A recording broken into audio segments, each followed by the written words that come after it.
What is up, Miami Hurricanes football fans? Just college football fans. Here we are once again. Cardiac Canes almost getting to us. Not quite as bad as last week, but the U did come down over the Birds with teeth, 52-45.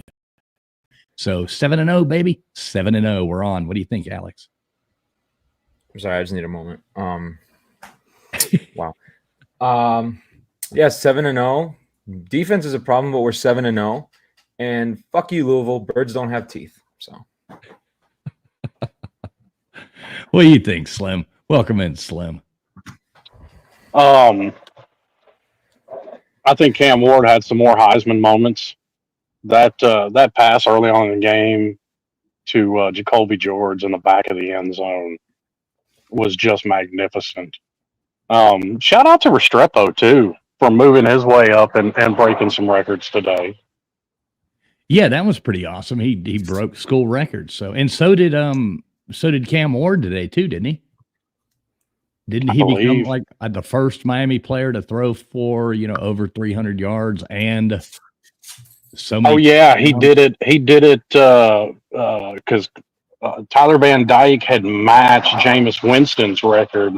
So I don't know if that's a school record, but it is an ACC record. And it's a Miami record. It would be an ACC record too, I think. So, and shout out to the running game today. Mark Fletcher and Damian Martinez both, and even AJ Allen there towards the end of the game in the third and fourth quarter. The run game that I've been looking for seemed to be firing on all cylinders today. Yeah, I mean, people tried to tell us that they were worried about, we can't run the ball, we can't run the ball, we can't run the ball. Well, we ran for 220 yards today. And I had complained about the run game, and I had talked about how lopsided it had been, first half versus second half stats. Mm-hmm. No, I'm not saying you. I'm just saying, like, we've seen it in the comments and people on Twitter talking about, why can't this Miami team run the ball? Why can't we run the ball consistently? Well, we did that today. You had Damian Martinez, 12 carries, 89 yards, 7.5 yards per carry, plus that crazy run where he carried like 4 defenders into the end zone. That was running like a man on that play. And he did that. He had another run where he also did that, where he carried like 6 guys down to like the 8-yard line. Mark Fletcher, 13 for 73 yards. Allen, for the one drive he came in, 5 carries, 31 yards, a tough touchdown run, and 6 yards per carry. I mean, what more can you ask? That's 3 running backs that average over 6 yards a carry in a game. No, Mark Fletcher had 5.6, but still, like, was it 5.6? Okay, almost 6. Yeah, 5.5 yards per carry. That's still great. Like, and I'll take 5.5 yards a carry every single day and twice on Sunday.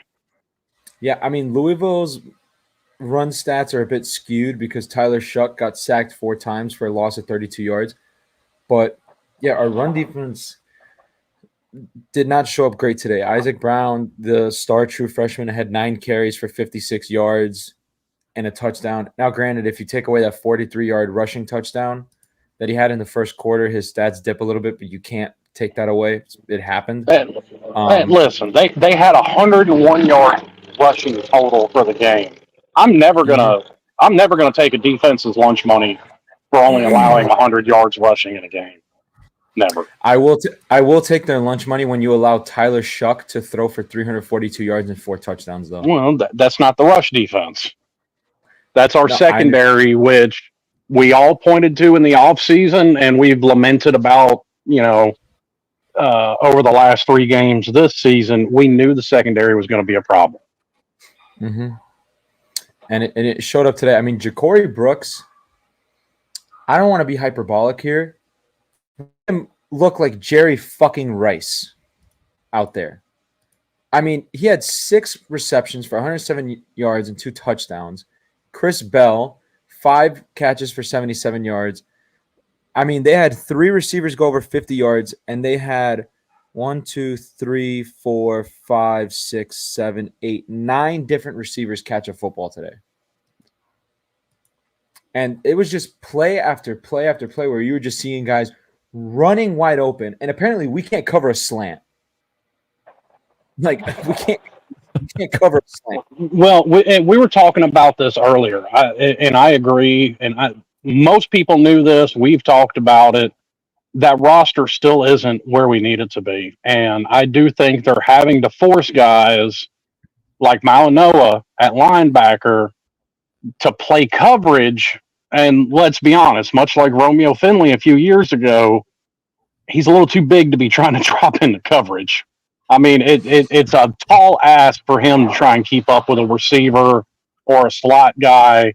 You know, whenever he gets lined up as a tight end against a tight end, I don't necessarily have a problem with it. But in general, trying to get him in coverage, that's a tough ask for that big guy. It really is. Yeah, and how many times are we going to get? How many times are we going to get beat on that?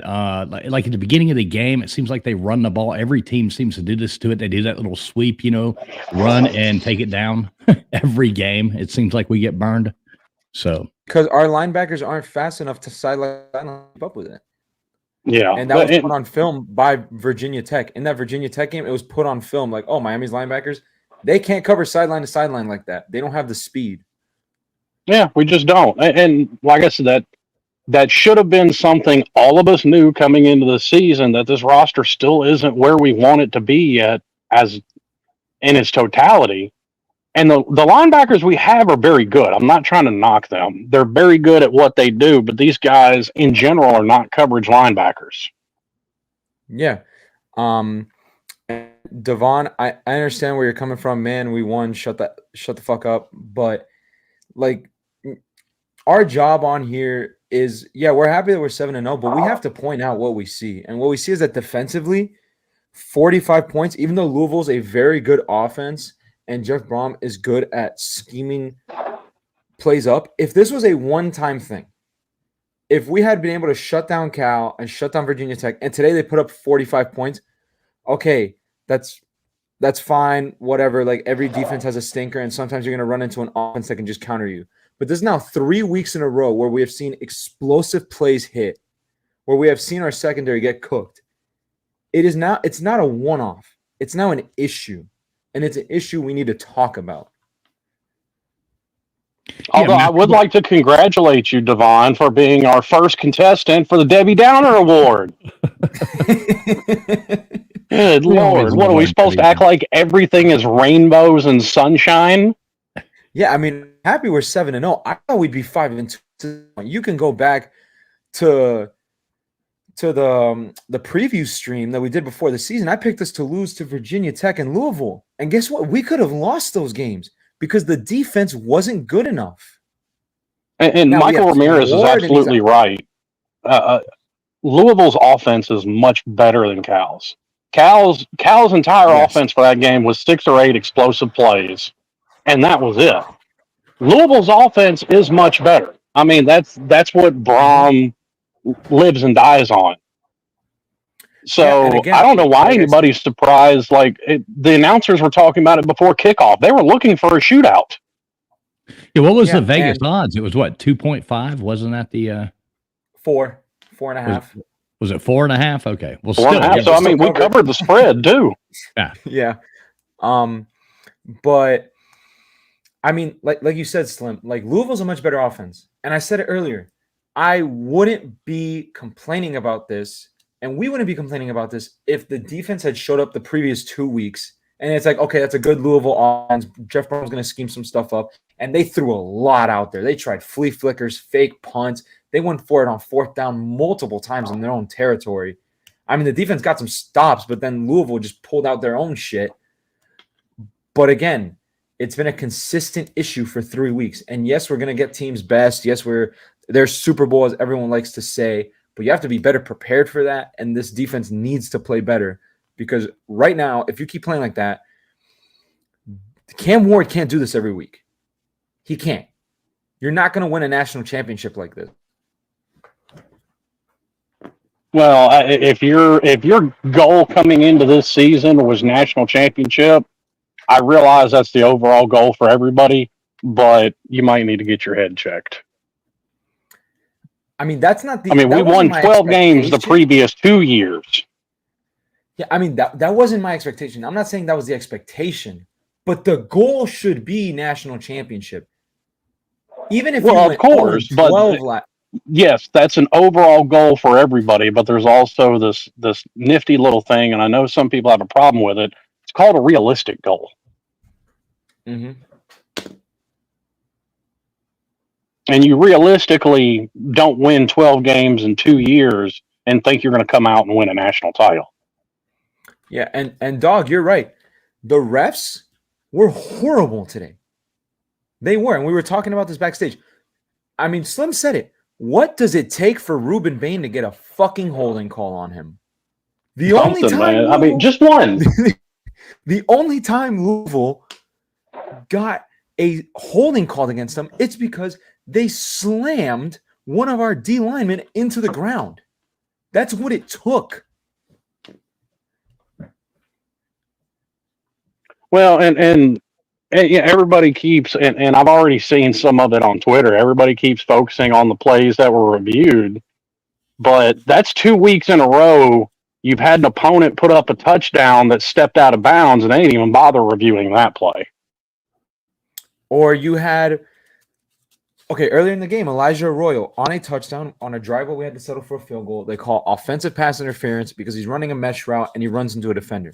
That is the right call. That is the right call. Later in the game, I believe it's either third quarter or fourth quarter, you have a Louisville touchdown where a player not only runs into Francisco Malinois, he dives at his legs to impede him in his coverage. No flag.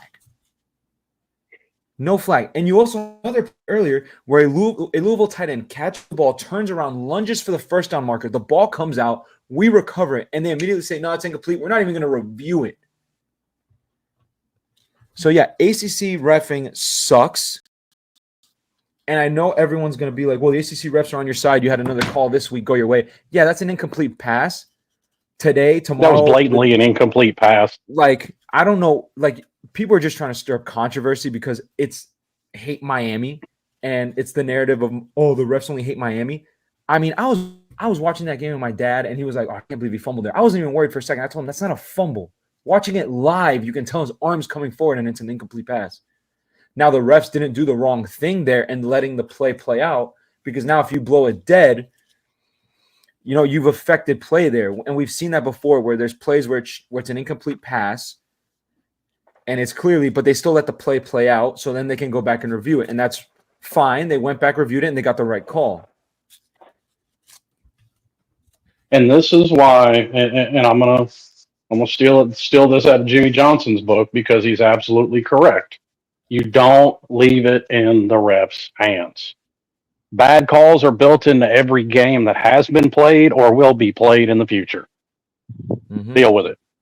Yeah, people act like it's like when with the Cal game there at the end, they were like, oh, that should have been a roughing the passer, or a whatever it was, targeting call. Oh, targeting. Yeah. And everybody's so quick to say, well, you should have lost if not for a call. It goes both ways. Everybody gets good calls. Everybody gets bad calls. I don't like to bitch about the calls at the end. One thing I do like, though, is the way that the announcers sure do seem to want us to do bad. I mean, like every time they're like, they get so excited when the other team does something. I think it's funny. Well, and I'm not a huge Josh Pate fan, but he said something a couple weeks ago that was absolutely correct. There's a lot of recency bias and revisionist history when it comes to college football, and for all the Alabama hate that is out there because they've been good for so long, it still pales in comparison to the level of hate Miami got in their heyday. Yeah. And that obviously has not gone away. I mean, you know they got a lot of hate back then when we were ass and people were still hating on us. I mean, I have a friend of mine who's an Alabama fan, and he was like, I hate Miami. And I was like, why? Like, you're an Alabama fan. Like the last time we played was in the 90s and you beat us. And he's like, I don't know. I just hate Miami. It's something that was passed down. It's generational hating.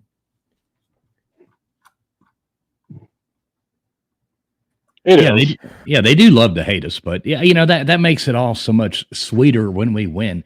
But I mean, I think our offense is obviously doing great. That's not the problem whatsoever. But the defense, I mean, we can go on and on about it. It's not there. They seem to just be flat. A lot of things, people are open when they shouldn't be. Yeah, that one touchdown there towards the end where, the Louisville quarterback, rocketed that one. And I mean, that was a good play. And, shout out to him. That's a good quarterback there, Louisville. Yeah, and Louisville's a good offense. Yeah. Like, nobody was saying anything different even coming into this game. Now, once again, I think some of this does have to do with the fact that, Damari Brown's still riding around the sideline on that scooter. I mean, it doesn't help when, arguably your second best corner is riding the sideline on a scooter. Yeah, and Hurricane 205, this isn't an embarrassing win. Louisville's a good team. It's a conference win. There's no such thing as an embarrassing win in conference. Yeah, the only way it could be an embarrassing win if it's something like Oregon had happen against Idaho earlier in the year. Yes, now that's an embarrassing win. That's an embarrassing win. But this, especially against a team like Louisville, who was in the ACC Championship last year, and they're a good team. You want a perfect example of an embarrassing win. I'm gonna refer you to Friday night, sir. Duke beat Florida State's streak against them. That's an embarrassing win. You're undefeated against them all time as a program. That was and glorious. you give up the game next week. You give up the game to Handy Manny and which shout out to Duke. Like I'm a fan of those matte black with the metallic devil on the side of them. Those helmets, those things are fire. I like those. It's even funnier when you see that Duke only had like 180 yards of total offense. Oh, dude, I was watching that game. Like it was all defense in that game. It really was. Malik Murphy couldn't hit the side of a bar. He couldn't hit the ocean if he tried to. I don't know how much of that's Malik Murphy and how much of that is Duke receivers. Yeah, I mean, we're going to get Florida State best next week, but we've seen Florida State's best. They can't even score 20 points, so I'm not worried about that. We're going to get Duke's I don't best. want to look past that game, though. I mean, that could be we've said it a million times, the rivalry games, one of us could suck and the other could be great, and we've seen so many crazy things happen with Florida State, Miami. I mean, I'm pretty confident in our ability to win that game. Brendan, let me just say this, though. Yeah, rivalry games bring out the best in players, but none of those players actually give a fuck about Florida State. They're a bunch of mercenaries and hired guns that could care less. Agreed with that. They could care less about the tradition of Florida State. And unfortunately, that takes a lot of the luster off of these rivalries, in my opinion. It's one of the many reasons I can't stand the transfer portal. Like, it's not like last year where you had a lot of guys on the Florida State team last year, even though they were transfers. Like, it was still a great team. So okay.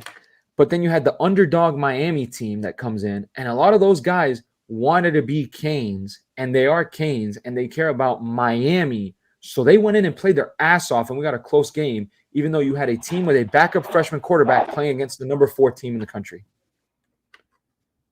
That's not going to be the case this year because none of these guys care about Florida State, and they've already quit on the team.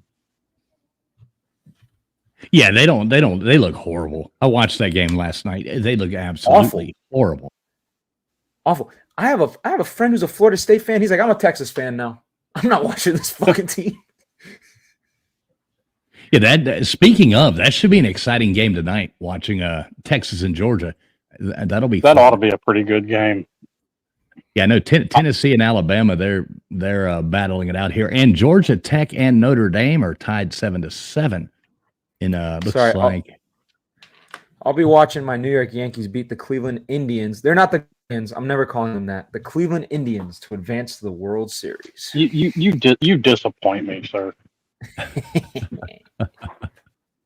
Damn Yankee. Now, how funny is it today? So I had a buddy of mine. We were watching the game, and there was like one pass where Restrepo dove out, and he almost caught that pass there. I think it was about the end of the first or halfway through the second quarter. And then he there was another one where he struggled to make it, and we got to laughing. We were like, damn it, Restrepo, you should have caught that. Then we were like, wait a minute, like, how can you beat up on that guy? Like we felt bad. We were both like, man, we can't be dogging on Restrepo. He catches everything. I just imagine him walking towards the sideline, and Shannon Dawson gives him a little pat on the helmet. He's like, it's okay, little buddy. You can't catch every single one. Right. Well, and something else I noticed today, Clemson fans are feeling themselves a bit much. Slim, do Clemson fans piss you off? Yo, what the hell? I didn't even realize this happened. Some of them do, but Clemson gave up 31 to Virginia. Let that sink in for just a second. Virginia. Tony, what are you doing? Their biggest accomplishments are Thomas Jefferson and I don't know, basketball national title. I can't even name a football accomplishment. Yeah, Virginia. They do look better though this year, but yeah, still with Clemson, all the talk about their offense or their defense being like the best thing out there right now, that did show that they're not. I mean, their offense still put up 48 points, which is what you expect when Clemson plays Virginia. That was fine. But what you don't expect is giving up 31. Well, yeah. I mean, so we can brag that, we put up 52 and Clemson put up 48. And we played a much better team. Yeah. Exactly. We did. Yeah, Louisville is a good football team. And they have a lot of potential to do a lot more than what they've done. So, I mean, I see them getting quite a few more wins. Yeah, I mean, Louisville was talked about as a dark horse playoff team because they could have legitimately won the ACC. And I bought into that a little bit because I had them going to the ACC Championship game.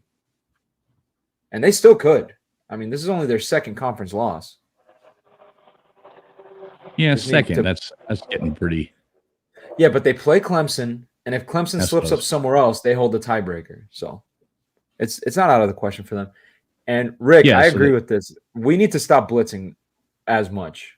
I get Guidry's very blitz happy, but like we have a good line. We don't need to be doing that as often. Yeah, what's up to everybody out there watching? Thanks for tuning in as well. Hadn't had a chance to say hi to everybody there. We were just kind of excited there at the beginning, but good to see all of you in here. Workforce, John, Rick, Mike's in here, a whole lot of people. Who else I see? Kyle, good to see you, Kyle. Yeah, everybody, thanks for being here, whether you're watching over on X on our channel there, or you're watching over here on the Voice of College Football. We do appreciate you being here. So hopefully everybody. I want to give a quick shout out to Kyle. Kyle's here every week. Mm-hmm. Kyle's always commenting. Love you, Kyle. You could tell too. Louisville hadn't kicked an onside kick all year, and you could tell they hadn't. It didn't even look like they've practiced one. Barely. You have to get it just right, and he didn't get the bounce on the ball that he was wanting. Now, how certain were you? Like, how worried were you? Like right there at the end, they scored that touchdown. They got that little bit of time left, and just knowing the season that we've had so far. I mean, I'm sitting there going, "Oh my God, they're going to get the onside kick, and it's going to happen." I was sitting there thinking, "This is going to be Louisville. This is going to be Green Bay, Seattle back in 2014, where one of our guys has it bounce out of his fucking hands, and they recover this shit." I know. I almost had my eyes closed. I was like, "Oh my God, I don't even know if I can watch this." Yeah, peeking. I'm sitting there biting my bottom lip, trying to keep from hollering at my TV because my 2-year-old's sitting there asleep on the sofa. The joys of having kids. Oh yeah. Yeah, it'll be so what do you think about next week? What do you think about that coming up? We've already kind of talked about it a little bit, but yeah, are you worried at all? 49-3 Canes. 49-3 Canes. 49-3. I mean, it's not going to be close. We're gonna 8 points or less. I'm not bucking the trend. I mean, there's a reason that game's always close. I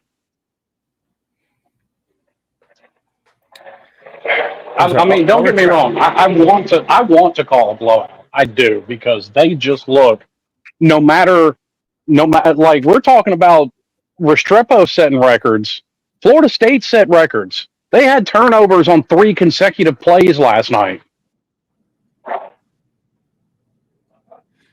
Yeah, I mean, I'll retract it. I'm sorry. Let me change my prediction. Because our defense is so bad, I think our defense isn't that bad. Like you do realize that I'm trolling. Let me troll. Well, that's a terrible troll. They'll score 13 points. I'll give FSU 13. I'll give them an extra 10.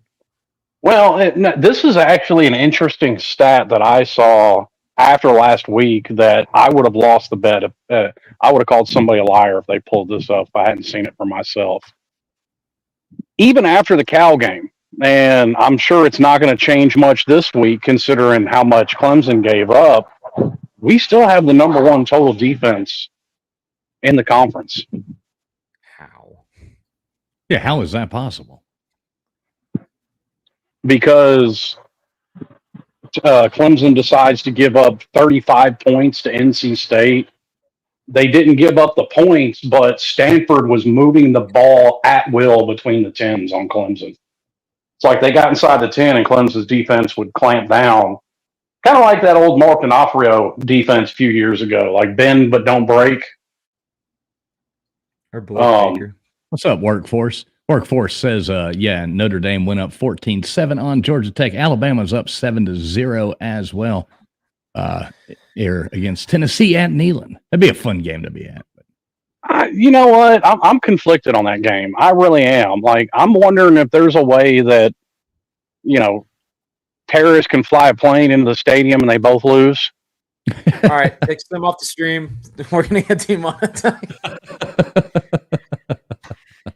Just some way for both Tennessee and Alabama to lose would make my Twitter feed much more bearable, because those two fan bases are getting on my nerves.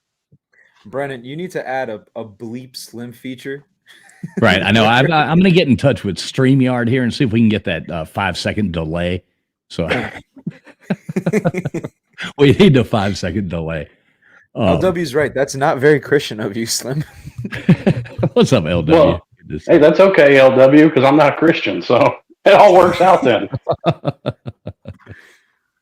So there's a reason you were never mind. I'll stop. Ooh. Yeah, we'll keep this. Sorry, Mark. We love you, Mark. I caught myself. Cut to break. Yeah, wait, we need that 5-second delay for myself. Oh, so what do you think about the Texas Georgia game tonight? If the Georgia in the first half of the Alabama game shows up, they could be in trouble. If the Georgia of the second half of that Alabama game shows up, I think that could be a dandy of a game right there. I'm very interested to see, because Texas, they're ranked number 1. They're very good.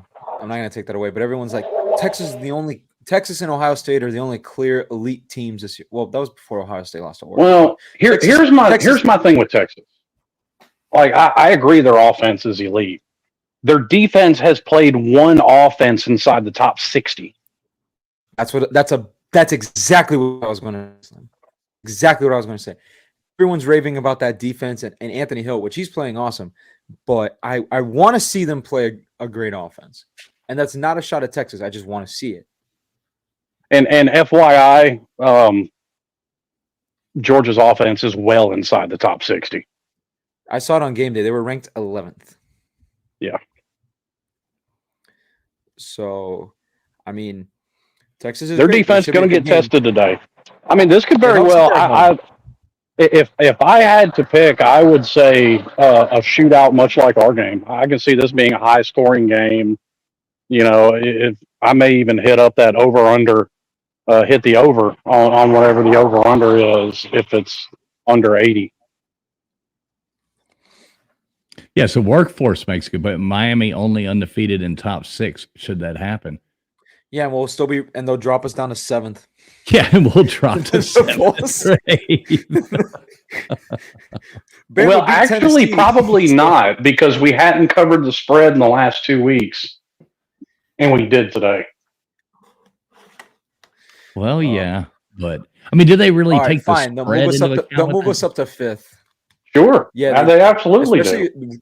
Especially covering the spread on the road. Yeah, they'll take that into account. Okay.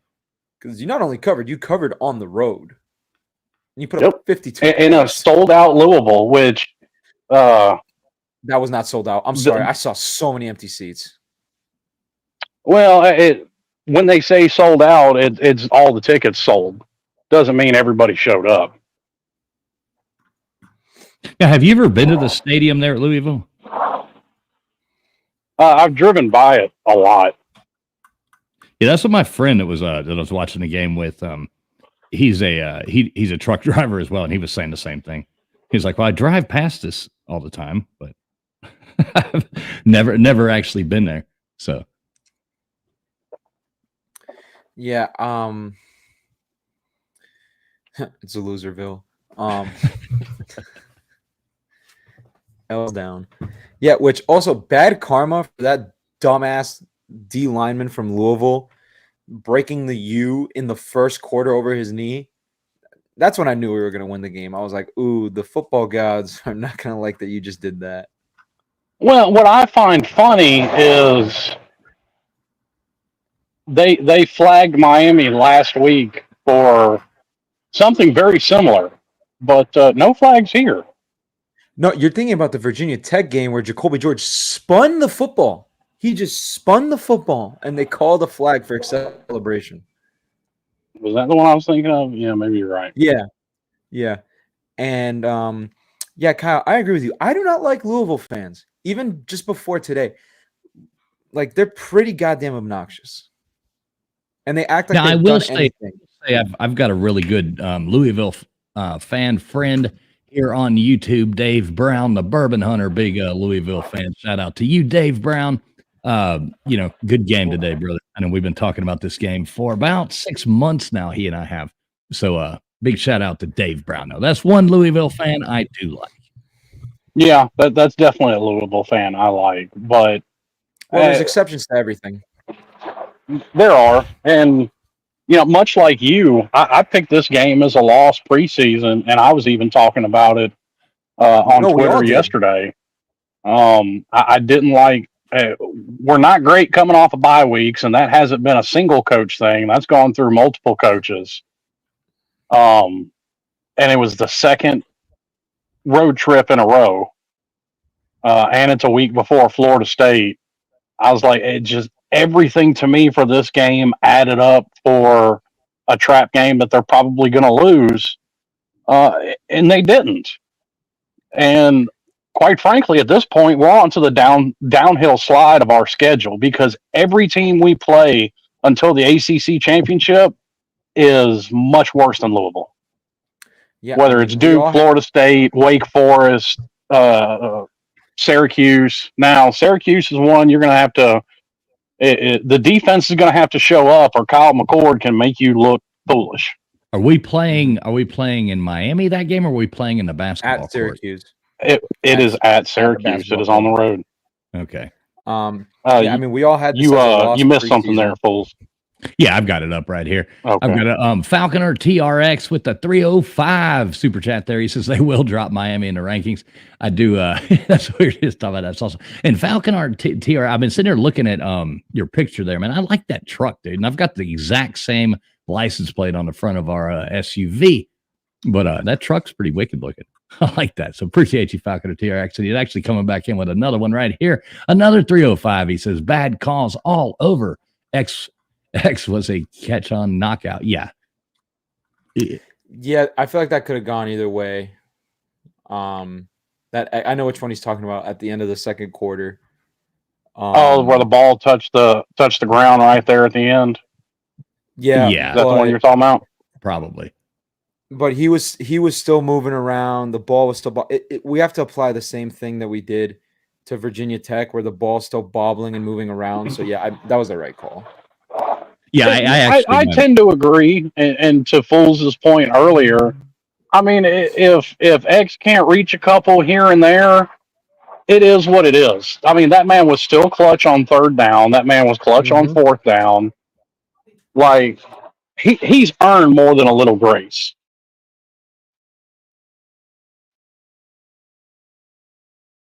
Like you said, Slim, he did the same comparison. Like we were sitting there, oh, that ball was moving around, blah, blah, blah, with Virginia Tech. And I think that was the right call. And I do think the call there today with the ball touching the ground was the exact same right call.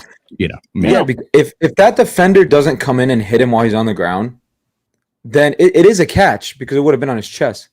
But he's still bobbling it a little bit on his chest, and then the guy comes in and breaks it up. Okay, that's fair. You made a good play, man. You made a heads-up play. Yeah, well, and to give a little comparison here, I mean, this was called an ugly game earlier, and here's where I can't but disagree with it. Louisville's offense is way better than Kentucky's. Louisville's offense is way better than Auburn's, and we've seen a team ranked ahead of us struggle with both of those teams. Yeah. I mean, I think we've got it. So we've got FSU next week. Who do we have after that? Georgia Tech, Duke. I believe. Is it Duke and then Georgia Tech? Yep. Then Duke Georgia Tech, then Wake Forest, and then Syracuse. And we get a bye week between Georgia Tech and Wake Forest as well. I like that. I like that late season bye week, and then a lot of people around the country have complained. You know, when Auburn does it, when Georgia does, when Alabama does it, saves one of their cupcakes till the end of the year. I mean, no offense to Wake Forest, but that's what you are this year, homie. And I'll take it. The only games that really worry me on the rest of the schedule are Georgia Tech on the road, and then Syracuse because our defense is secondary specifically is that bad. Now, Slim, you want to come down and go to the Georgia Tech game? I do want to. I don't know if I'm going to be able to afford to, but might be able to make it work.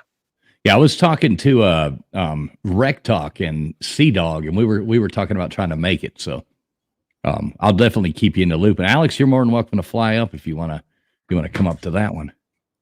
When is that game? It would be November. Oh, November 9th. Yeah, November the 9th. And see, weekend. Mrs. Foles, her birthday is November the 7th, so I'm going to surprise her and tell her that I'm taking her to Atlanta for the weekend and not tell her that it's to go to a football game. she'll have like the some museum and stuff all picked out, ready to go, and be like, "Oh no, we're going to Bobby Dodd Stadium." I agree with Charles Johnson. I agree with Charles Johnson here. I don't think we're a good enough team to overlook anybody going forward. Which, granted, that's my mentality towards every game every week. But I know a lot of people don't look at it like that. But it wasn't that long ago that we lost to Middle Tennessee State. So wait, that never happened, Slim. Come on. I actually went in here and erased that post-game video show. Did you? No, I didn't really. I mean, you need to. Dude, I was there. I'm pretty sure it happened. Post-game video on the Voice of College Football Miami channel, or it didn't happen. So that's the way I'm looking at it. Hey, Falconer TRX coming in with another 305. He's like, what the fuck on the kick? Return coverage, tackling in general. I don't think you were here right at the beginning, but we were talking about tackling, and I mean, good Lord, can we not just wrap somebody up every now and then? It's nonstop. Is this 2021 again? Is Manny insane. Diaz our head coach DC where we can't tackle? What is this? What is this arm tackle? Yeah, and that's something that 3 missed tackles. That's something that I've seen a lot on Twitter, blaming Lance Guidry. That's on the players. 1,000% that's on the players.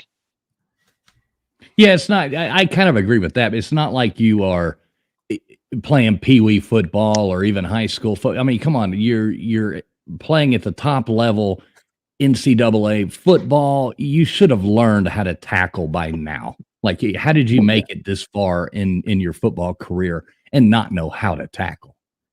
I just want to say, Miami for its next 2 games against Florida State and Duke, ESPN's matchup predictor, which is awful, granted, gives us for both games a 90% chance to win. 90.7% chance to win against Florida State and a 89.9% chance to win against Duke. I like that. It's funny that we have a better, like at the beginning of the season, would you think that Duke would have a better chance of beating us like in the ESPN percentage than FSU? No, I got to admit, I didn't see this level of drop off with Florida State. I'd be lying if I said I did. I had them going 9-3, and that's just because I was like, I don't think they're going to be that good, but I think they still go 9-3 because I like Mike Norvell as a coach, and their schedule isn't that tough. I mean, they've played Georgia Tech, which they're 5-2, but it's like, okay, Boston College, okay, Cal, Memphis, they lost to SMU, which they're better than I thought. Okay, they lost to Clemson. Clemson looks good. They lost to Duke. I mean, Duke had 180 yards of offense. Well, and to your point on Boston College, for people that were not happy with that Virginia Tech game, Virginia Tech just dropped 45 on Boston College. That's not a terrible football team. You know what's really funny is I'm looking at Florida State's schedule right now. So they are 1-6, okay? 1-6, which is absolutely glorious. So they play us next week, assuming we win that game. That makes them 1-7. Then they go to North Carolina. Now North Carolina's not looking that good, but talk about a mid-off.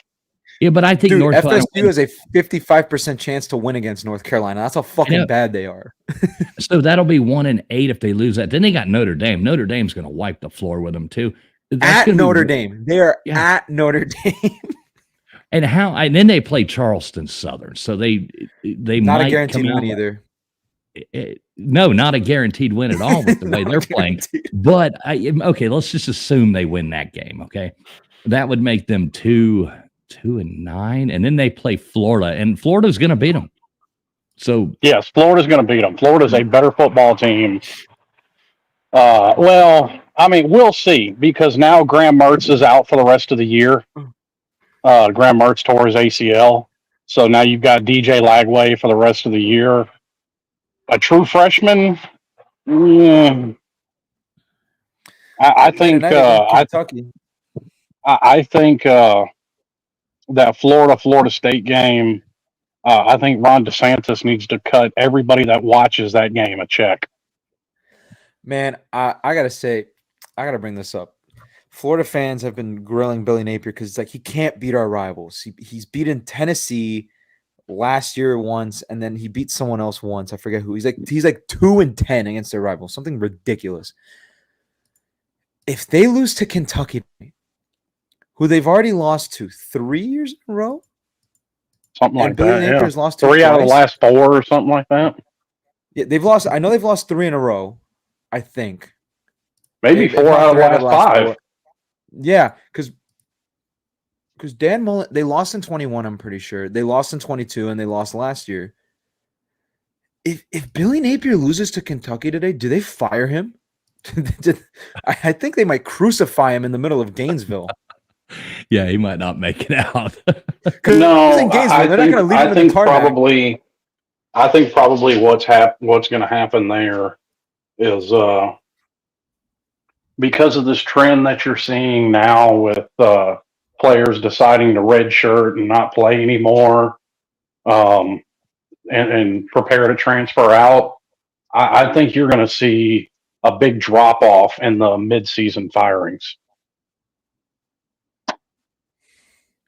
Yeah, I'm not a big fan of mid-season firings anyway, but unless there's maybe some they. cases where they have to happen. I mean, Al Golden. No, it doesn't. It doesn't have to happen. What you need some semblance of stability. There's nothing saying you can't go ahead and be looking for a coach while you still have one there. You can even announce that, I think. I mean, you can even say, hey, give them the somehow gracefully announce that, hey, this is going to be my last year. We're looking for a new coach. That's what they did with Ed Orgeron at LSU. Right. In 21. Yeah, I think they did that with Les Miles too, if I'm not mistaken. Yeah, I mean, Les Miles knew he was on his way out the door. Now, and I've got to call Miami out on this. The way they did Manny was dirty. That was dirty. Well, I think they actually. Well, listen, from what I heard, and I've got sources on this, that they actually tried to tell him 3 times in Spanish, but he didn't understand what they were saying, so he just finally. So they just had to go ahead and kick him out. Now, and this is, you're not going to see the effects of this year, but you're going to see the effects of this going forward. I have to compliment the university administration for their hiring of a new president. And this goes back to even when we were so successful. It's why we went through as many coaches as we did. Like, Jimmy Johnson would have stayed if he didn't have to deal with all the BS out of the administration. We finally have a university president for the first time in our history that is a Miami sports fan. Yeah, well, I want to give credit to the last guy. I'm forgetting his name. I don't know why I'm blanking on. I know his name. Oh, Julio Frank. I do want to give credit to Julio Frank. He stepped up. He put more money into football. He was able to bring Mario here. He fired Blake James. So at the end of his tenure, Julio Frank did jump on the athletics is important train. But now you have someone who's really going to jump into the like he's going to be the conductor of the athletics is important train. Well, I don't want him to be a conductor. What I need out of him is bring Miami athletics into modern times. And they're starting to do that. That train is already rolling, but keep that train going. Yeah. That's why I have to. That's why I'll always have a deep appreciation for Mark Richt, and I know the fan base is split on him, but considering how many practices we lost because of weather, Miami should have been in the forefront of an indoor practice facility. And Mark Richt put his foot down, literally put his money where his mouth was, $1 million of his own money. Yeah, and said Miami's going to have this. Mark Richt, he did really good. You think about it. He took us to, what did we go under Mark Richt? We won 9 games his first year, 10 games his second, and 7 the third. 8 the third. Right. So, looking at what we had before that and after that, that was not bad. Yeah. For that stretch, that was pretty good. We didn't lose to Middle Tennessee under Mark Richt. That was the peak of my Miami fandom. Mark Richt. God, I feel so bad for you youngsters. I know. I can remember when Lamar Thomas was there. Who, shout out to him, was on the sideline right along with Michael Irvin today. Oh, really? Yeah, nice. I saw Lamar Thomas there. He was giving Restrepo a hug after a play. Yeah, and Kyle, can we just all gather for a second and laugh at Florida State for giving Mike Norvell a 10-year, $80-90 million contract? You guys are fucking stupid. Florida. Well, and I tend to agree with you when anybody, does that. But that, like everything else, there's exceptions to the rule. And I think Miami is one of those exceptions to the rule. I think because we had been through so many coaches, I actually think giving Mario a long-term contract like they did was the right thing to do. Yeah, and he's showing that, we are improving. Definitely Cam Ward is making some miracle things happen that I don't necessarily know would be happening without him. So Sure. next year, I really hope, and I did like what we did see out of the backup the couple times that he went in there, but yeah, Cam Ward is a special player. So I hate to say it, but I think this year it runs in our favor this year, especially with our schedule. So we got to make the best of this.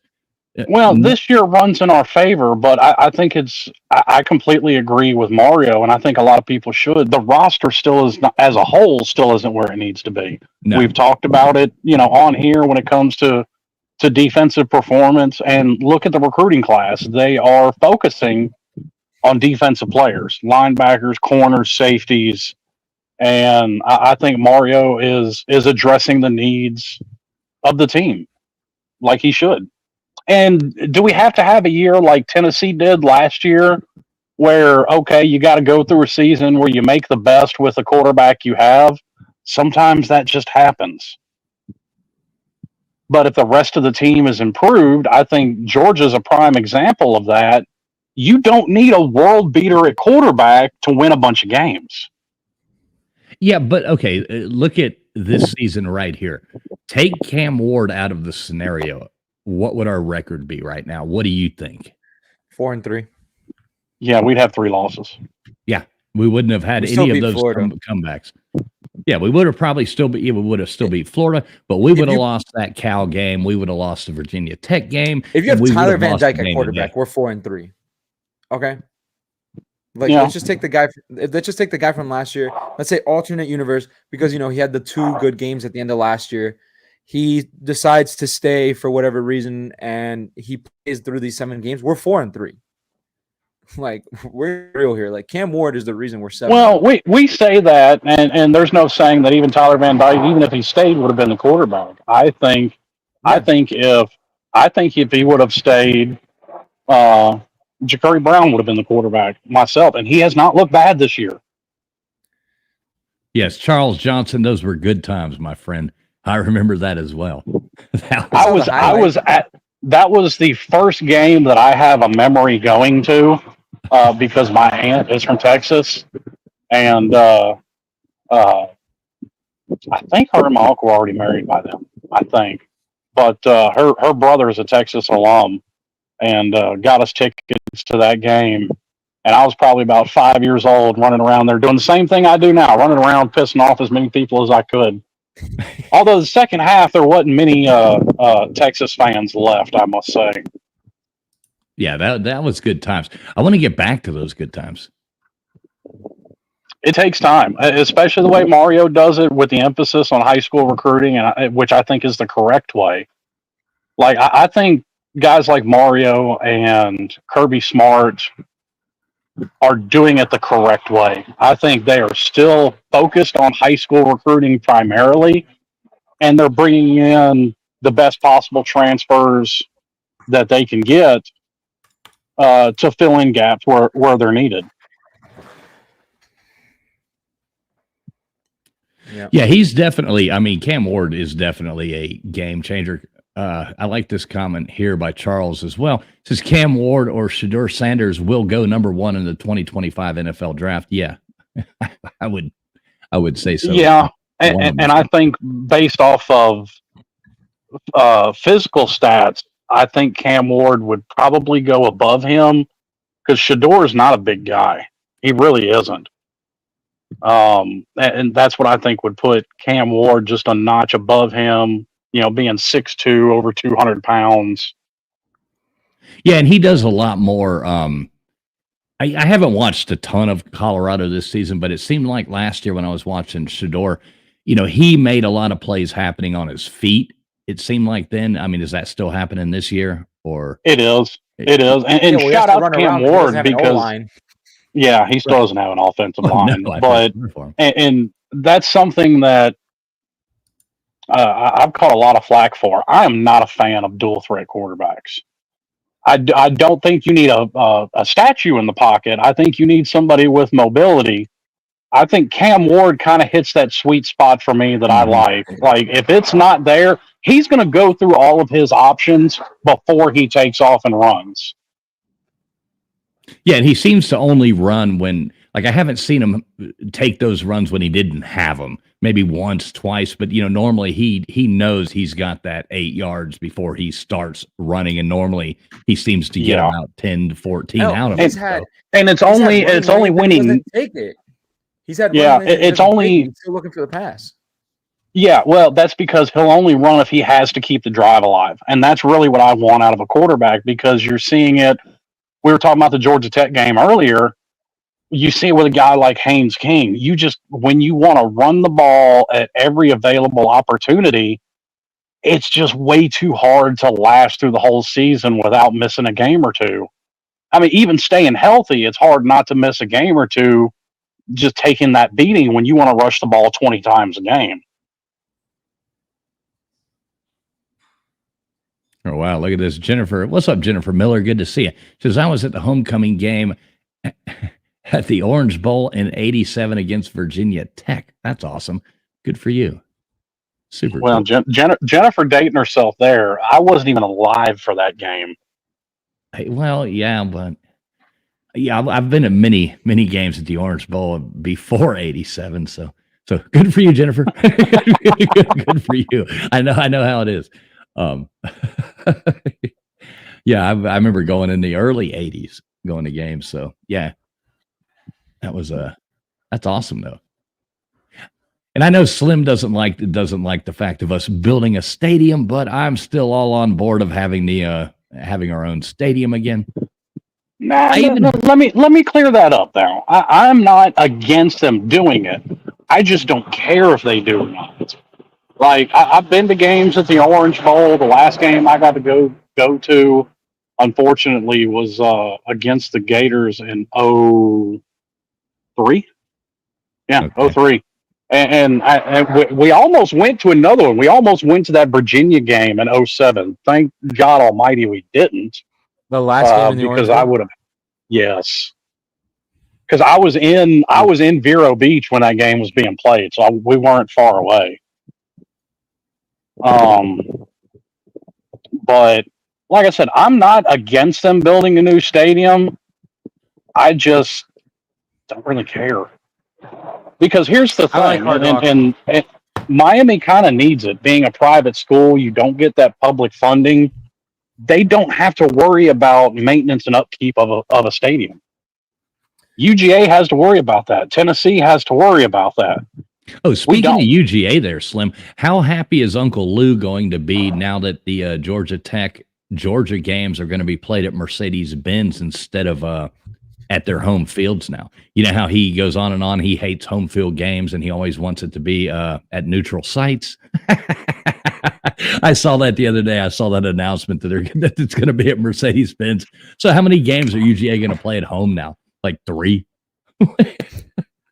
Well, I mean, the away games will be at Mercedes-Benz. I've said this, like, we're talking about Miami wants a field.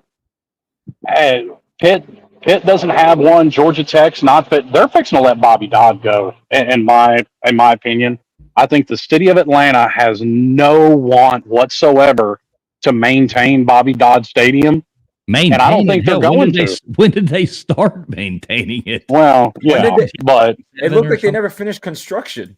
Right. Yeah. I mean, Slim, the other day you were in your garage with that ceiling, and I couldn't tell if you were in Bobby Dodd Stadium or in your garage. I didn't know where you were. You saying my ceiling in my garage looks like Bobby Dodd, you little bastard? Yeah, I've been down there in the I don't mean to insult your home like that, but it's just the reality. Yeah, whoever built this was definitely a dummy, because I'm no home improvement expert, but I started doing home improvements as slave labor for my uncle when I was about 12 or 13, and I probably could have done a better job than that at 12 or 13. Yeah, I mean, honestly, that stadium might collapse in the middle of the Miami game. Yeah, like I said, I don't think they have any want to keep it up. I think you're going to see. I think before long you're going to see USC and UCLA playing at the same stadium. unless there's a push to just keep the Rose Bowl, which I'm not sure that there is. People are getting away from caring, because something else I think you're going to see is with the rise in ticket prices, the way they're going, I think you're going to start to see the capacity of stadiums go down. I think people are going to, the price is going to demand that they go to stadium seating like what's in Hard Rock. Yeah, I mean, I like Hard Rock. I do, because I've been to other college football stadiums, and they're nasty. They're uncomfortable to be at. The Hard Rock, and it's like I have my own seat. I have a coaster for my cup. It's easy to get in and out of. I don't have to go that was my thing with it. Yeah, that's what my thing was with Hard Rock. That's why I didn't really care, because Hard Rock's more comfortable. Hard Rock is more accessible. Because let's just be honest about it. The University of Miami is never going to have an on-campus stadium, and it's not because they won't build it. Them old waspy-ass white folks in Coral Gables will never allow a football stadium in Coral Gables, Florida. Also, well, plus, where would you get put into it? Coral Gables, Florida, for that football stadium? What access is there? Right, and where would you put it? There's not a whole Well, lot they of could- room left in Coral Gables. People have looked into it. You could build a 50 to 60,000 capacity stadium on campus. Well, I saw somebody, they were talking an interesting thing about building one that was, and this wasn't like official from the university. When I say they, the great and glorious they, that just means people. Talking about why don't they build one that's like a $35,000 to $40,000 capacity stadium, make it modern, make it really cool, play the lower tier games there just to bring in the fans and on campus thing. Now, I mean, this is just somebody's idea that I heard people talking about, and then play the big games at Hard Rock, which I thought there was some interest in that, in my mind, I was like, that might not be a bad idea, because then maybe you would get the students to show up for the small games if it was close to campus. I mean, I think Cam had a great idea. Cam, who does the weekly show. I remember, I forget when he said this. I think he was talking about tearing down the School of Music and just putting the stadium there, because we all know Cam hates the School of Music. Mm-hmm. That's funny. Yeah. But yeah, just tear something down. I mean, we know football is more important than education. Well, no, it's more important to us, and this is something that. Oh, come on, Slim. Like some research facilities or something that we don't need. Well, yeah. Well, and listen, being a football fan, I tend to agree with you.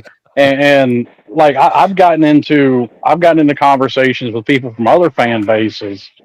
And like, as much as we say that football is what makes the world go round with colleges, it's what makes the world go round with college athletic departments.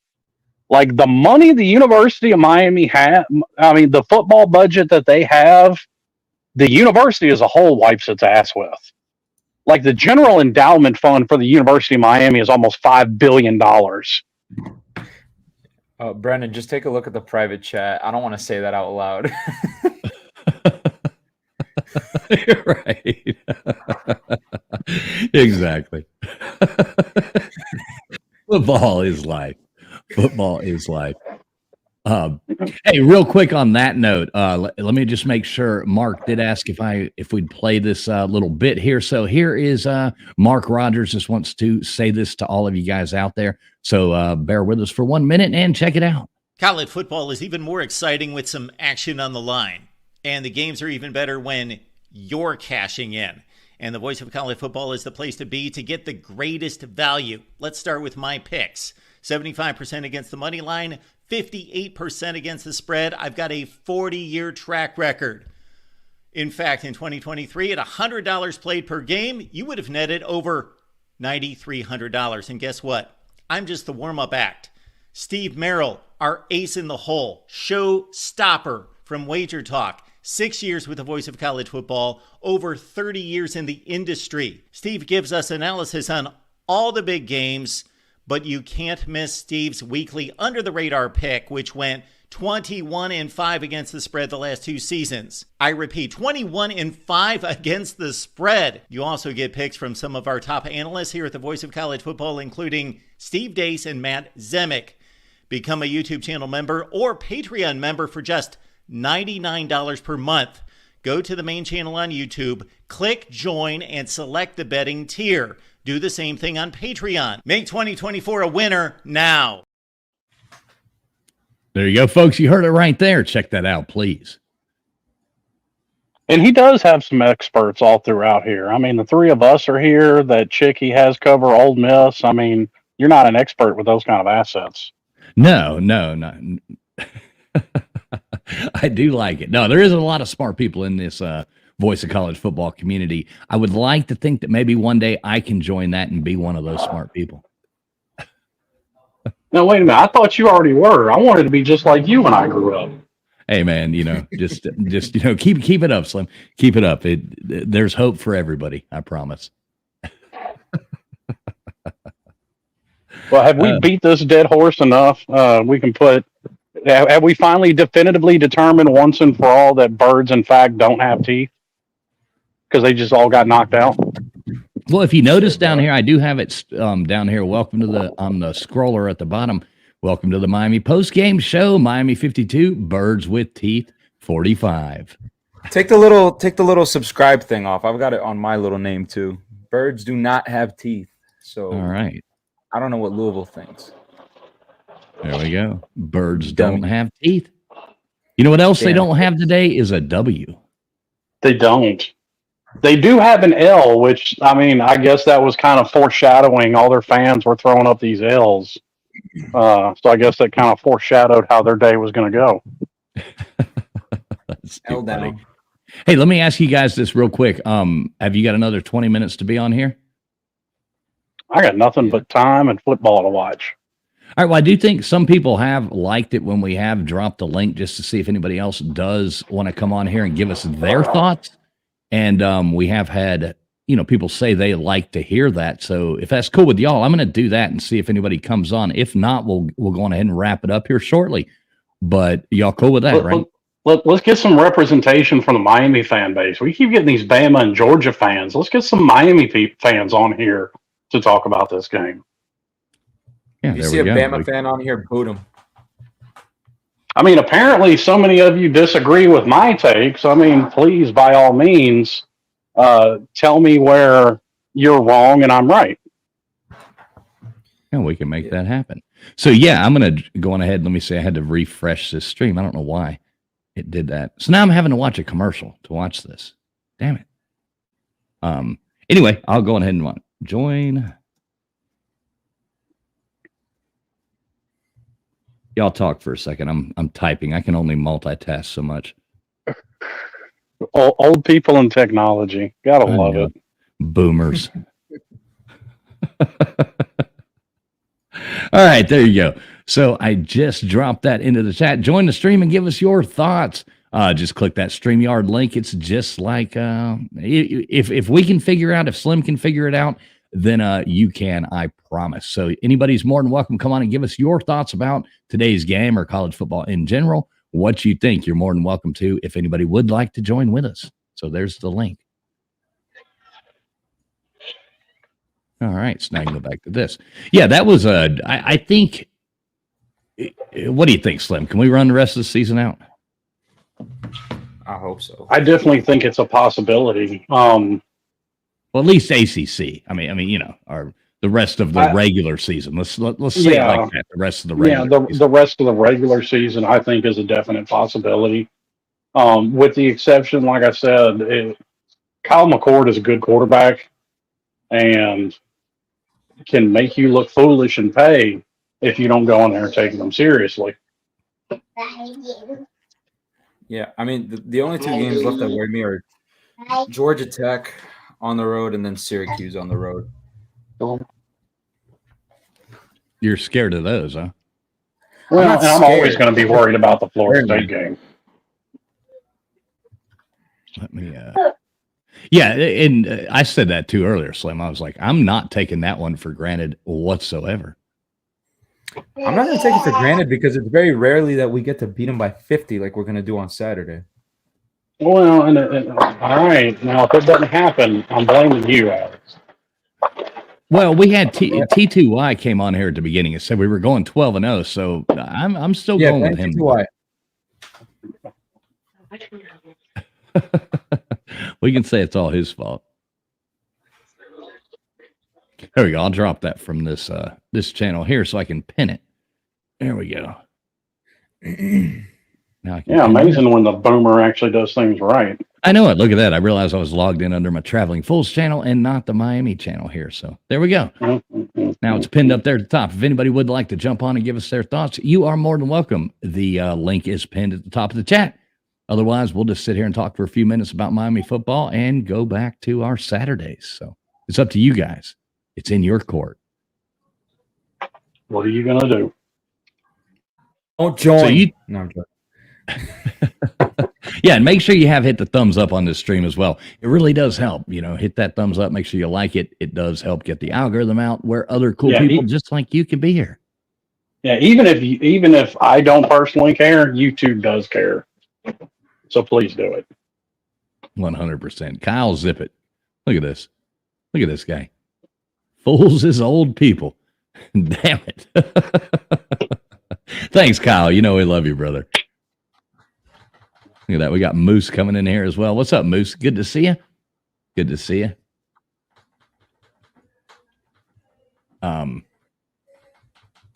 So what do you think? What's your prediction, guys? Who do you think is going to be? Obviously, Miami's going to be one of the teams, but who do you think we're going to be playing in Charlotte? I think at this point, it's without a doubt Clemson. Yeah. Yeah, I mean, in the ACC, there's no one else really. What about SMU? I mean, who do they? I mean, okay, Pittsburgh's undefeated. Who do they play? Who do they play? Who do they play? Okay, Pitt has Syracuse next week. They're on a bye. Then SMU versus Pittsburgh. They get Virginia, which Virginia has been playing well. Clemson at Louisville. Pitt has a bit of a little tough stretch with SMU. Virginia. I don't see Pitt doing it, but I called this. I called this about Virginia Tech, and Pitt falls into this category too, where they can play spoiler for somebody. Clemson still has to go up to Blacksburg. And their offense seems to be running on all cylinders the past few weeks. Yeah, I mean, who would you rather play? Who would you rather have to play in the ACC Championship? Would you rather have to play Pitt or would you rather have to play Clemson? Give me Clemson. Not because I think give me Clemson. I agree. I agree. I'd rather play Clemson than Pitt too.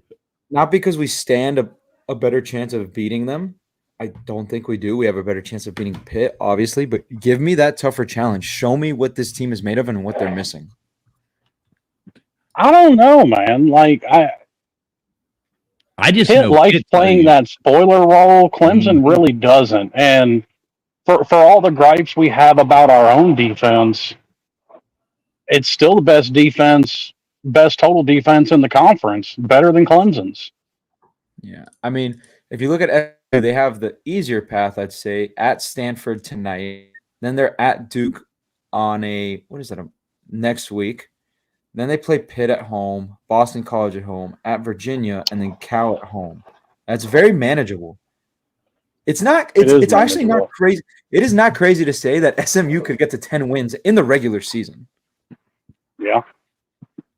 So you got SMU. Duke has one ACC loss, but they play us. They're at NC State, which NC State isn't great. Okay. They play Virginia Tech at home. Obviously, they play SMU next week, and then they finish up the season at Wake Forest. Georgia Tech, I think they're pretty much out. Virginia Tech, so they're 4-3, but they have one ACC loss, and they get Clemson at home. They play Georgia Tech next week. And Syracuse, I mean, that Vanderbilt loss does not look as bad as it did immediately after that game. no, or the Rutgers loss. Because Rutgers lost today, but no, wait, Rutgers is 4-3. Man, they've lost 3 in a row. I take that back. I forgot. Rutgers lost to Nebraska by 7, which Indiana blowing out Nebraska today, 56-7. Indiana's for real. I mean, what was Six saying? Indiana's for real. I mean, it's weird to say it, especially in football. Like if that statement would have made a whole lot more sense in basketball season. But yeah, I mean that offense is 31 against FIU, 77 against Western Illinois, which FCS school, whatever. 42 on UCLA, 52 on Charlotte, 42 on Maryland, 41 on Northwestern, 56 today on Nebraska. Tomorrow they play, not tomorrow. Next week they play Washington, then they're at Michigan State. They get Michigan. Ohio State at home. Yo, if Indiana at home upsets Ohio State, please do. There's some. I mean, I focused on Tennessee and Bama because there's just more of them come across my timeline. But Ohio State is just as bad. Hey, Slim and Alex, we got somebody coming on here to talk to us. So I'm going to bring Austin on. What's up, Austin? How you doing? What's up, fellas? Wanted to come on in person and say, good game. Congratulations. Y'all earned it today. Yeah, Austin, you're a Louisville fan. You're a Louisville fan, right? Yes, sir. Die hard. Okay, I got you.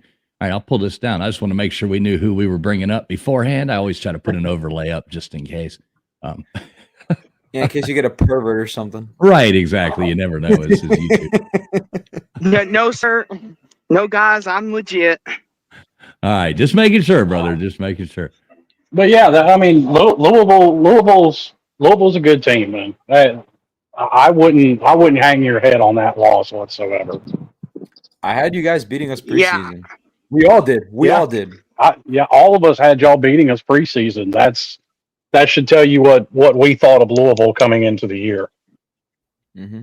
You know, coming into today, after what I've seen of my team, I was like, if we keep this within striking distance of you all, I'm pretty happy. But as the game went on, I'm like, there's a legit chance we could take Miami down.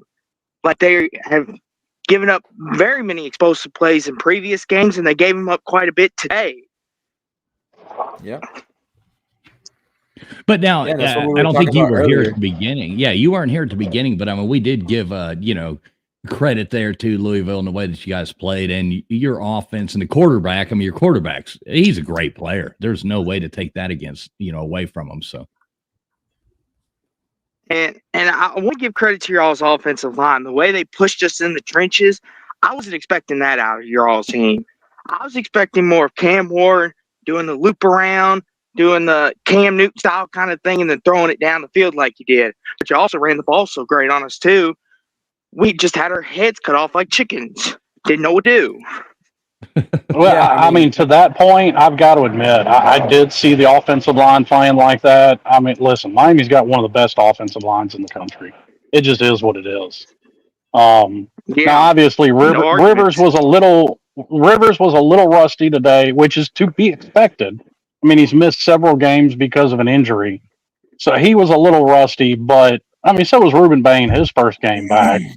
So this was a good game for him to shake that rust off, and I think he's going to be fine going forward. I mean, Ruben Bain looked good today. He did. On that fumble Ruben Bain was drawing a lot of double teams and a lot of holds today. Yeah, and not a single one called on him. But something I want to ask you guys. Oh, go ahead. My bad. No, you're good. Go. I was just going to ask, on that fumble, I don't know if y'all have talked about that much, but do you agree with the call that they made? Yes. Which fumble are you talking about? He's talking about the Cam one. The one that, the Cam one. The one that got overturned that would have tied the game. Yeah, that was a forward pass, yes. Because I've seen a lot of people like saying that's 50-50, and then of course you get the mongers like, oh, the referees are saving their darlings again, which I like. That's just ridiculous. I'm tired of hearing that. Like Miami won fair and square. Like stop. What do you think? What do you think, Austin? Was that a fumble or was that a forward pass? I mean, at first I thought it's incomplete. Normally they give the benefit of the doubt to the quarterback. But then after seeing it, I thought, oh, there's a chance. But then it's like his hand's like coming forward, but it's also still in the process. I'm like 50-50. I mean, the ball went. The ball went. The ball did the ball go went like 10 yards down the field. 8 yards, 7, 8 yards forward. So it was kind of and hard the to ball say he comes didn't out. throw it. The ball comes out, yeah. But when it comes out, Cam's arm up here. That's the definition of a forward motion. If it's back here, because we saw it in the Virginia Tech game, first drive of the game, Cam fumbles. And they reviewed it. They kept it as a fumble. Virginia Tech scored, and it was a fumble because Cam had the ball back here. He fumbles, and then as he's fumbling it, the arm goes forward. His arm's going forward with the football. So I get that it's a tough call. And again, I said it earlier, I don't blame the referees for letting the play out and ruling it as a fumble, because then you go back and you saw the evidence and you're like, okay, like his hand's coming forward, he still has the ball, it's an incomplete pass, and they made the right call. So I don't have a problem with it. But this whole and again, I said this earlier too, this whole narrative of Miami has the refs in their pocket, ACC is trying to help their darlings. How many times in the last 20 years have we been screwed by dumbass refereeing? Well, here's my thing with that. To that point, they obviously weren't in our pocket when we were undefeated in 14. They weren't in our pocket when we were undefeated in 17. So how exactly are they trying to save their darling undefeated Miami now? I don't get it. Last year against Georgia Tech, Don Chaney was down. Don Chaney was 100% clearly down. Guess what? They ruled it a fumble. We lost that game. That Clemson game never should have gone to overtime. Yep. I'm not saying that about you guys. I'm just saying this is what is going out and what the media is putting out, which I'm with you. It's ridiculous. We understand that.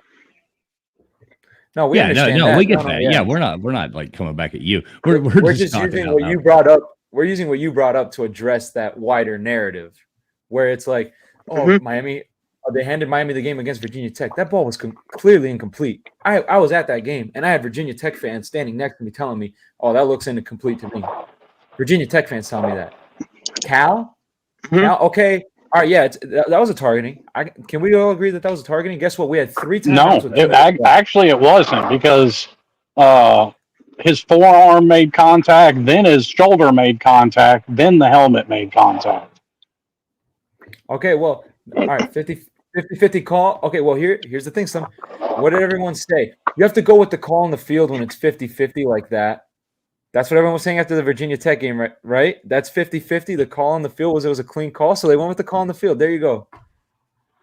There you go with that. Yeah, they finally got it right? And Yeah, they were just listening to you. Guess what? You're up 25, and there's 2 minutes left, and we have 3 timeouts, and we've been shutting you down all second half. I have no doubt if they give them that targeting call and they pick up a first down, we still stop them and get the ball back. So stop with the nonsense, please. Please sit down and shut up. It's better to be perceived as an idiot than to open your mouth and confirm that you're actually fucking stupid, or whatever Mark Twain said. Pretty sure that's how he said it. Add to your point. Point is, today there was calls that could have gone both ways. I'll be completely honest with you. From an unbiased standpoint, you all held us and we held you all. Like Brand, there was one call where when Shook was rolling out the pocket, they literally did like a WWE like super slam on no call. Yep. And then the one with Gelati, I know that's going to be a big talking point. Like they should have called that, but both of us. And I know they let it go because Ruben Bain got to the ref. But I mean, you saw on the replay they clearly had a hold of his jersey when Ruben Bain got that sack on 3rd down there towards the end of the 4th quarter. Yeah, and I opened up. One of my opening things today was the refs suck today, and I didn't mean it where it's like, oh, the refs were screwing us all day. there was missed shit on both sides. You brought up 2 examples. How about Xavier Restrepo? Brendan, you were talking about that juggling catch he had. The only reason he had to juggle that ball is because Quincy Riley is not only face masking him, he's gouging his eyes out. Yeah. Well, and like I said earlier, what gets me is the stuff like they want to review so many things and get it right. But hell, when TV shows the replay 5 times of that freshman running back for Louisville stepping out of bounds when he was trying to tightrope the sideline, but you're not reviewing that. And the same thing happened last week with Otto from Cal. He tightrope the sidelines. Even the commentators were like, he clearly stepped out of bounds. No review whatsoever.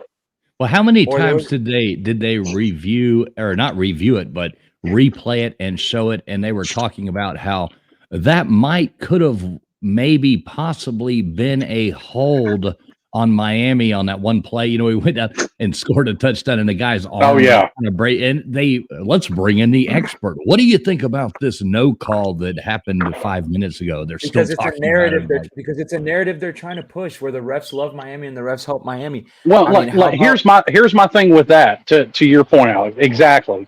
Like if the replay officials are trying to do everything they can to help Miami, you can do booth initiated reviews. And you can review and wipe a couple of touchdowns off the board for Louisville if the refs are trying to save Miami and make them look great. Same thing against Cal last week. I do want to ask you guys, how concerning is it that y'all are giving up a lot of these explosive plays? I know, we have a pretty good offense. I don't think that was anything bad. But to Cal, their running back Jay Knott's really good. But other than that, it's kind of you shouldn't be giving those up, Miami. What do you're absolutely right. Well, yeah, all of us knew the secondary was going to be the weak point of the defense coming into this year. We all knew it. Mm-hmm. And then, like we've brought up, when our second best corner is not in the game and he's on the sideline in a boot, that doesn't help your cause. Yeah, I mean, when you lose 2 NFL safeties to the draft, you're gonna be concerned, and our concerns were proven valid. I think the problem is less at safety. I think Mish Powell's done pretty well this year. I think the safeties have actually done well, except for a couple of busted plays here or there. It's mostly been on the young corners.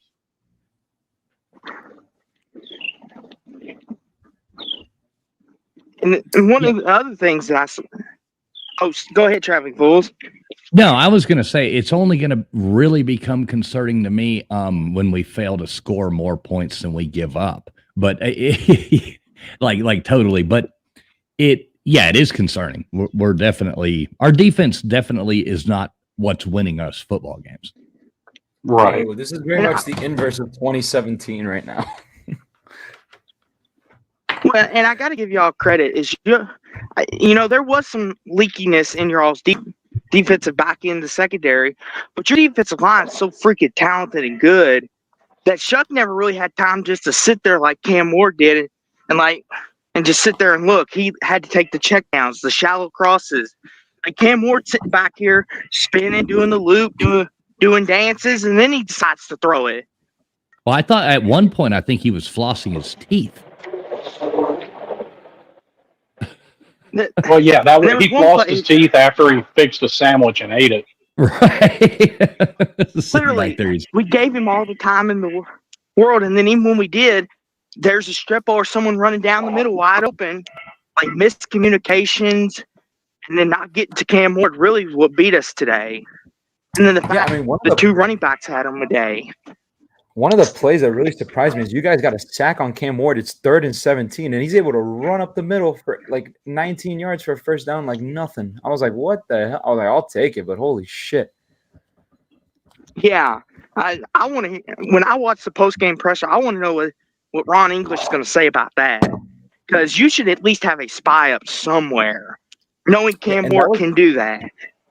Yeah, and that was on the and they played man coverage on 3rd and 17 there with Cam Ward who can run, and I think that's the drive where then Damian Martinez carried like 5 guys into the end zone to put us up 14. Mm-hmm. So yeah, that was kind of a big play. Yeah, that was the ender, because I was like, okay, we get a stop, and then it's like he's dragging him and dragging him. He's like, come on, I'll take another one. He's just pulling him along, and I'm like, really? This is the kind of day we're having? Yeah, that was pretty awesome, though. Actually, it kind of was. I mean, it was impressive. I mean, but you also, like, you look back at this game, and this game looks totally different. This is one of those games where if it was called correctly when the running back stepped out of bounds, and then you don't have that kickoff return for a touchdown, this game looks very different. Mm-hmm. Like, Louisville has a completely different mentality down 28 versus down 14. Mm-hmm. Yeah.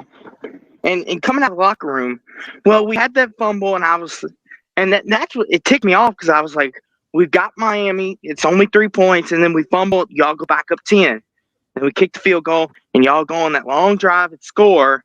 And I'm thinking to myself, okay, this is where we'll fold right here. And then Miami will put up some more numbers and get a bigger win. And then the 100-yard kickoff return, and then you all fumbled on the other end, and it kind of was like we're trading punches until y'all finally hit the knockout blow. Yeah, I would tend to agree with that. Yeah. Now, don't think for a moment that we weren't nervous during the onside kick, though. So I was shitting myself. I was nervous up until I saw that ball just sail right past that front line of defenders, and I was like, okay, yeah, this is done. I didn't even know we had anyone back that deep. I was like, oh, this thing's going out of bounds.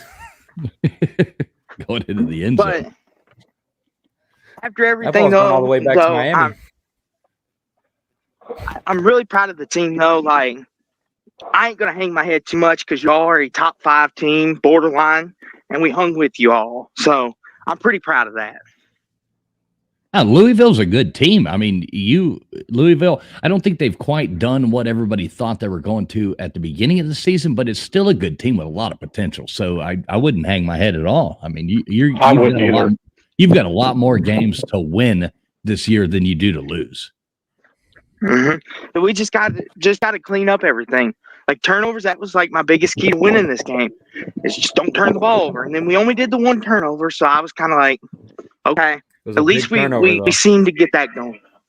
Yeah, I am a little surprised neither quarterback threw a pick today. Yeah, that was. I mean, hold up. Cam almost had one. Cam almost had a bad one to Elijah Arroyo. Well, good thing we're playing football and not horseshoes or hand grenades, because almost don't count. So neither one of them had one. I was waiting for that. I think he was getting a little too confident, because he threw that in double coverage. And I was sitting there like, scratching my head like, you haven't made those bad decisions all day long, and then you gift us one and we drop it. I don't think that's a thing of making bad decisions. I think Shannon Dawson a couple of weeks ago, talking about Cam Ward, hit the nail on the head. He's got such confidence in his ability to squeeze a ball in a tight window that you have to take the bad with the good. Mm-hmm. Well, and another play I'd like to bring up to y'all, and I'm sure it'll be one that'll be replayed a lot, is the one to Kobe George in the back of the end zone. But I don't know how he did that. Like, that was a phenomenal throw. He did the same thing almost identical Florida. to one. I was about to say, in the Florida game, it was almost an identical play. Now this one was a little. I think it had about 10 or 15 more yards to it than the one in the Florida game, but almost identical. Yeah. Really, and that's something I hadn't really looked at on this game here, was penalties in this game, and that's what we were talking about. Miami only had 5, well, and I say only, it's probably too much, but 5 for 55 yards, and Louisville 6 for 38. I mean, generally speaking, that's not that bad of a game for either team. I'm about to say it really isn't, because we've been around 100 yards of game, 100 yards worth of penalties a game, So I'll take half of that. I'm okay with that. Yeah, it was a pretty clean Tennessee game overall. Tennessee just benched Nico. It was apparently. Oh no! That's a good point, Traveling Fools. This is gonna be funny. I got that game on That's a good TV in the point. house, and I'm standing out here with y'all. That's a good point, though, Traveling Fools. It's a pretty clean game. Even though there were some big ones that were both missed on each end, overall, pretty clean game, which that was one of our weaknesses. Penalties. Like, we'd be, like, holding. That's, like, a big thing. Like, we'll break off a big run. Like, the one we had, I believe, in the second quarter, it got called back due to a holding. I know you all had one for OPI, which reared its ugly head again. They normally never call those, no matter who you are. Yeah. We talked about that earlier, and we weren't a fan of that call. Like, that's how screens work. It works the same way in basketball. You put somebody in the way to hold him up, and it opens up somebody else. As long as there's no grabbing to stop them, keep your flag in your pocket. But whatever. Refs throwing flags are as inconsistent as some strike zones. So 100%. Well, it's like the sock on Cam Ward when Perry came in and got him. You noticed how he did that, right? He dropped his hips first and let Cam land on him. Like that's what it's become now. You can't hit them anymore. You have to kind of back them and land them, and then flip them over on your weight, because or else you're going to get the flag for that. That's another thing that drives me nuts about the referees, is that they're inconsistent with roughing the passers. Well, you know what? I'm not even going to go down that rabbit hole of roughing the passer penalties. Oh. Yeah, I'll just let that one go. And let that one slide. But I think everyone can agree that ACC refs are just ass, like genuinely terrible. Well, no, I think all refs are. Now, here's my thing. I have more leeway because you can only see what you can see on the field. So I give a little grace to the refs on the field that I don't to replay officials. Because replay officials got 500 cameras in a stadium, and they can pull up a look from pretty much anywhere. Mm-hmm. Yeah. And going back to your secondary, Ja'Cory Brooks, he broke off a couple big plays today. Yeah.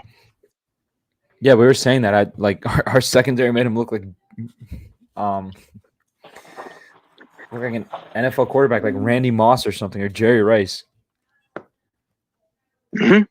Well, and that was the thing too. Like, y'all didn't give up really too many explosives. It was more the medium and inner shorts that we gave up more of the explosives, like a Strepo.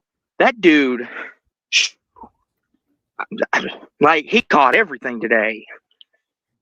Yeah, I mean, I was screaming at my TV, and we were saying it. Like, there would be times where we're in position, and we just couldn't make a tackle. I really want to know, like, the stat of how many missed tackles we had today. It'd probably make me mad, so I'm not even going to look it up. Hey, don't feel bad, guys. We're in the same boat. We could tackle y'all to save our life today. I mean, every time you all are breaking 5-6 yard runs, and like I said, Cam Ward broke off a few. Like, bad tackling. Yeah, I think bad tackling for both teams was the story of this day. Mm-hmm. Because, to be honest with you, like, do y'all think that falls more on the players and their techniques, or does some of that go on the coaches? No, 100%. I know some people put that on the coaching. Players.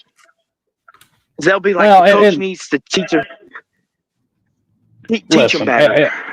I get that line of thinking. I do. You are not a Division I athlete at any Division I school, whether it's Miami, Louisville, or Kent State, and you have to get to this level and be taught how to tackle, or if you're a receiver, taught how to catch the ball. Right. Yeah. But congratulations to y'all. I'll let y'all, go celebrate, watch y'all's football, Thank you for letting me on. Go Canes for y'all, and hopefully we'll beat you next year if we play you. But go Cards. Austin. Thank you for letting me on. Thanks for jumping on, man. And you got a lot going for you, so good job. And shout out to Louisville. Good game.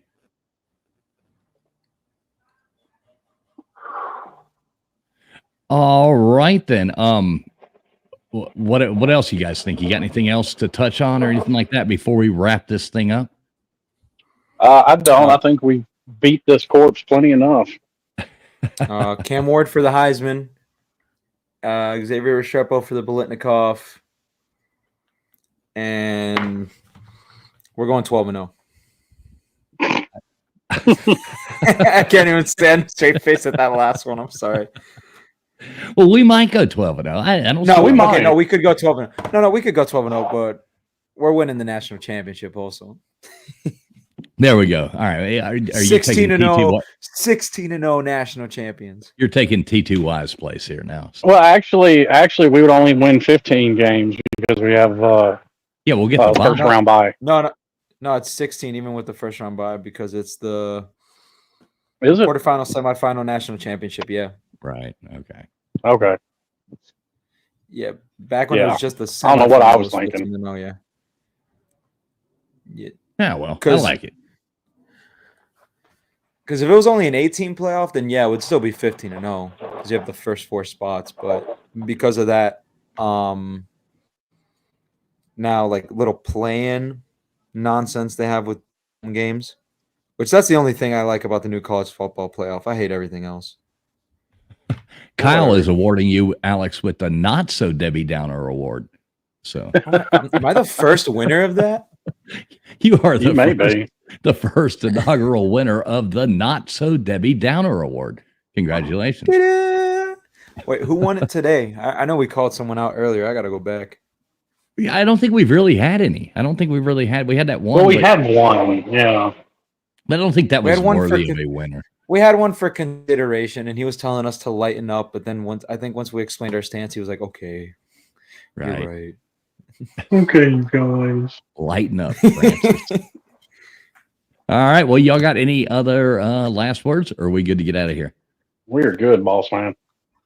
All right. So let's go on ahead and just thanks everybody for tuning in tonight or this afternoon, I guess. That was really a lot of fun. And we are 7-0. 7-0. That's a great thing to be able to say. We may possibly be the only team left being 7-0 tonight.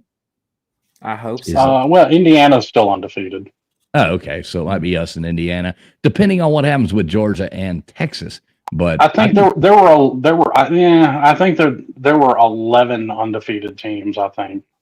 Okay. Somewhere between 9 and 11, something like that. Okay. Well, maybe not. Maybe Well, anyway. BYU's undefeated. Oh yeah. Okay, well, they're not going to be many. So we'll probably drop in the polls after winning. Alabama will move up, even if they, lose somehow or another, but it'll be fun. So everybody out there, we do thank you very much for tuning in. Alex, you and Slim, you want to give your Twitter channels a shout out or anything like that? Nah. Slim's like, nah, what the hell? Nah. My Twitter's just me bitching about sports or anything else. But hey, FSU, you're next. That's it. Make sure to bring down your pony. That's the only good thing you're going to have coming down with you. All right, there you go. All right, so we're going to get out of here. Thanks so much, everybody, for tuning in, and have a great night. Go Canes. And we'll see you next week. It'll probably be about, 11 o'clock next week, so we'll see you there.